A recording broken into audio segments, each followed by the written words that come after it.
जय गुरुदेव। आज हम लोग साधन पाद के सूत्र नंबर 42, 43, 44 और 45 को हम लोग पढ़ेंगे। हम उनका अध्ययन करते हैं। चलिए शुरू करते हैं। सूत्र नंबर 42 कहता है कि संतोष अनुत्तम सुख लाभ है। महर्षि पतंजलि जी कहते हैं कि जब आपका चित्त का परिक्रम हो गया, चित्त शुद्ध हो गया और आपने जब यम और नियम का अभ्यास कर रहे हैं, तो नियम के अंदर जब आप संतोष का आपने अभ्यास किया तो संतोष की आपको सिद्धि प्राप्त हुई। संतोष की सिद्धि क्या प्राप्त हुई कि आपने संतोष को सिद्ध कर लिया, तो अब वो अवस्था क्या आ जाएगी जिसके अंदर आपको दुनिया का, इस संसार का सबसे बड़ा जो सुख है वो आपको प्राप्त हो जाएगा।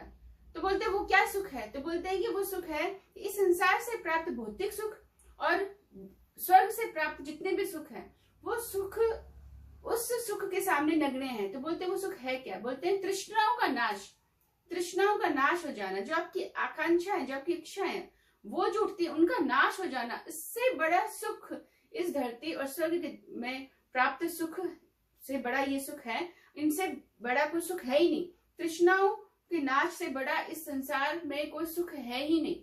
तो महर्षि पतंजलि कहते हैं कि इस सुख को इतना बड़ा बताया है कि इसके सामने संसार के सुख और स्वर्ग के सुख एकदम नगण्य है, कुछ है ही नहीं, वैल्यू नहीं है उनकी।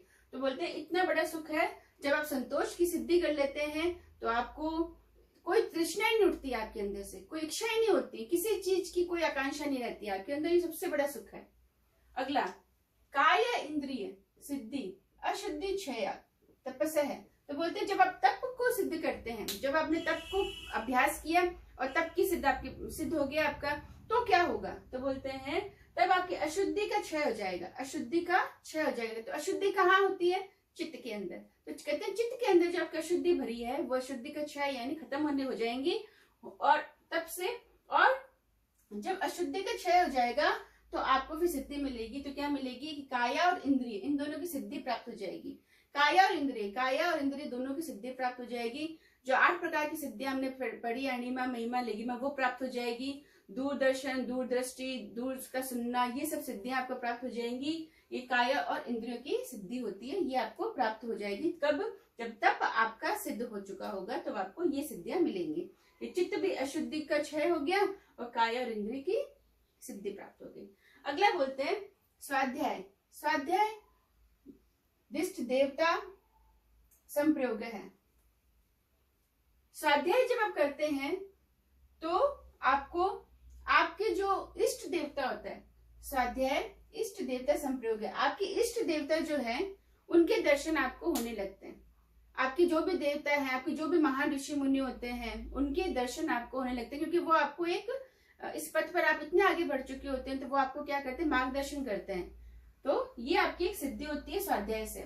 और स्वाध्याय को सिद्ध कैसे होता है, तो हमने पढ़ा था कि स्वाध्याय सिद्ध कैसे होता है, मंत्रों का जाप करने से और अच्छे ग्रंथों का, ऐसे ग्रंथ जो मोक्ष प्राप्त करने वाले ग्रंथ हो जिनके माध्यम से, वो ग्रंथों का अध्ययन करने से आपको इष्ट देवता का दर्शन होने लगते हैं।